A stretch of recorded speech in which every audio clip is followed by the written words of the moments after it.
Assalamualaikum warahmatullahi wabarakatuh. Selamat pagi Ananda sekalian.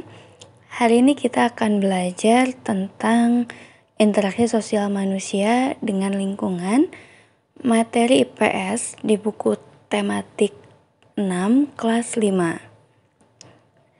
Nah, sebelumnya kita pernah belajar tentang interaksi sosial. Ada yang masih ingat apakah yang dimaksud dengan interaksi? Ya, interaksi itu merupakan suatu kegiatan yang terjadi antara dua objek dan saling mempengaruhi satu sama lain. Manusia melakukan interaksi dengan lingkungan alam terbentuk secara alami. Seperti pada gambar berikut ini. Ada orang yang sedang melakukan cocok tanam di sawah dan juga ada yang sedang menangkap ikan di laut. Kedua pekerjaan ini berhubungan dengan interaksi sosial manusia dalam atau dengan lingkungan. Kemudian, interaksi manusia dengan lingkungan ini dibagi menjadi dua bagian.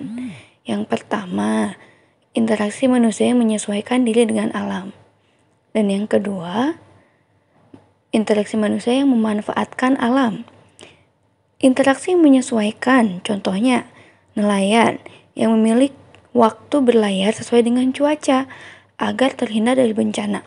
Misalkan, ketika nelayan ingin pergi melaut, maka akan memperkirakan dahulu apakah hari ini cerah atau akan turun hujan. Karena hal itu sangat penting untuk keselamatan nelayan ketika berada di laut lepas. Begitupun contoh yang kedua yaitu petani yang menyesuaikan waktu tanam dengan musim hujan. Dan yang ketiga, contohnya itu manusia yang menghindari tinggal di daerah yang rawan bencana. Nah, ketiga contoh ini merupakan salah satu bentuk interaksi manusia yang menyesuaikan diri dengan alamnya. Jadi manusia yang menyesuaikan diri. Lalu di sampingnya, yaitu manusia yang memanfaatkan alam. Contohnya, nomor 1, manusia mengolah sumber daya alam untuk kehidupannya. Yang kedua, manusia membangun bendungan untuk mengairi lahan pertanian. Dan yang ketiga, manusia membuka lahan pertanian dan perkebunan. Ini contoh memanfaatkan. Jadi interaksi manusia ini ada dua bentuk. Satu menyesuaikan, dua memanfaatkan. Nah, materi ini ada di halaman 24. Kita lanjut. Lalu interaksi manusia dengan lingkungan sesuai dengan bentang alamnya. Bentang alam itu seperti letak geografis, seperti pegunungan, atau dataran tinggi, dataran rendah, dan pantai. Interaksi di daerah pegunungan disesuaikan dengan sumber daya alam dan juga pekerjaannya.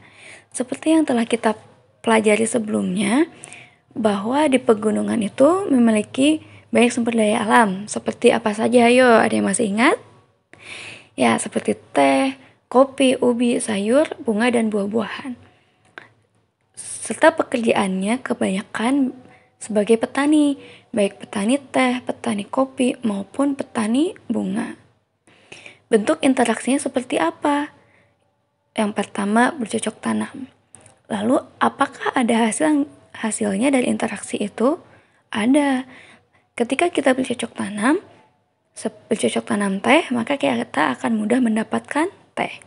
Begitupun ketika kita melakukan penghijauan, maka dengan banyaknya pohon-pohon di daerah dataran tinggi menyebabkan tersedianya sumber air bersih dan mencegah terjadinya longsor. Kemudian, memelihara hewan ternak juga dapat memudahkan kita dalam mendapatkan telur, susu, dan daging. Jadi bentuk interaksi itu pasti akan menghasilkan sesuatu yang bisa dimanfaatkan kembali oleh manusia. Lanjut kepada interaksi di dataran rendah. Oke, sebelumnya kita cek dulu apa saja sumber daya alam yang ada di dataran rendah. Yang pertama ada apa? Padi, lalu jagung, kacang tanah, tebu, dan kayu jati. Nah, untuk pekerjaannya bisa jadi petani, peternak, atau kalau misalkan di perkotaan biasanya pekerja jasa. Nah, untuk bentuk interaksi di dataran rendah hampir sama dengan dataran tinggi, ada bercocok tanamnya. Mungkin yang membedakan adalah jenis tumbuhannya. Kalau dataran tinggi ada teh, kopi. Kalau di dataran rendah ada padi, jati, dan tebu. Lalu melakukan penambangan seperti tambang minyak, tambang tembaga ataupun mangan, ataupun mungkin tambang emas. Dan hasilnya kita akan mendapatkan hasil tambang dengan mudah. Begitupun dengan memelihara hewan ternak, itu juga sering kita lihat di daerah dataran rendah atau di daerah perkotaan seperti Bekasi ini, banyak juga yang memelihara hewan ternak. Dan hasilnya kita mudah mendapatkan telur, susu, dan daging. Lalu interaksi di daerah pantai. Daerah pantai identik dengan ikan, kerang, rumput laut, dan pohon kelapa. Pekerjaannya pun adalah sebagai nelayan yang paling banyak. Nah, bentuk interaksinya seperti nelayan yang bertugas menangkap ikan, maka kita akan mudah mendapatkan ikan. Lalu melakukan penanaman pohon bakau di daerah pantai dapat mencegah terjadinya abrasi. Lalu mengelola kawasan pantai menjadi objek wisata, maka akan meningkatkan pendapatan masyarakat. Nah, jadi interaksi manusia dengan lingkungannya itu memiliki berbagai manfaat, baik untuk lingkungan dan juga untuk manusia sendiri. Namun, di samping kelebihan pasti ada kekurangan. Nah, berikut ini adalah contoh pengaruh negatif antara interaksi manusia dengan lingkungan. Seperti yang pertama, contohnya di bidang pertanian. Pengaruh negatifnya, ketika kita menggunakan pupuk kimia buatan, dapat merusak tanah. Apa yang akan terjadi ketika petani menggunakan pupuk kimia buatan? Maka tanah akan bisa tidak subur atau berkurang kesuburannya. Yang kedua, yang paling sering itu menyebabkan banyak hewan atau hewan sawah itu mati karena memakan bahan kimia. Apakah usaha yang bisa kita lakukan? Yaitu menggunakan pupuk kandang atau pupuk kompos. Karena pupuk tersebut ramah lingkungan, berasal dari bahan yang aman juga untuk digunakan. Di sini ada contoh perkebunan, peternakan, perikanan. Bisa Ananda baca-baca tentang pengaruh negatifnya. Boleh Ananda sekalian tulis sebagai pengetahuan, ada di halaman 39 sampai 42 tentang pengaruh negatif interaksi manusia. Dan ini adalah contoh lain perhutanan dan perindustrian. Contoh industri ini misalkan membuang limbah. Nah, di Bekasi ini merupakan wilayah industri, banyak sekali PT-PT yang ada di daerah sini. Otomatis limbahnya pun harus dikelola dengan baik. Kalau misalkan ternyata ada limbah PT yang ternyata dibuang sembarangan, maka itu akan merusak lingkungan sekitar, ya. Baik itu mengotori air ataupun menyebabkan pencemaran udara, pencemaran lingkungan lainnya. Dan bagaimana cara memperbaikinya? Ya harus bisa mengolah limbah dengan baik. Seperti itu.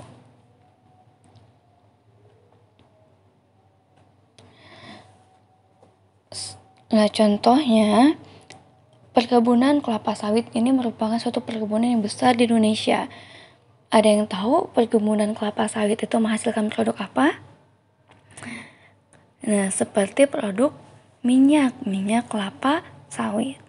Nah, perkebunan kelapa sawit ini memiliki dampak positif seperti meningkatkan lapangan kerja untuk penduduk sekitar, meningkatkan pembangunan daerah, meningkatkan pendapatan penduduk juga, serta dibangunnya sarana dan prasarana.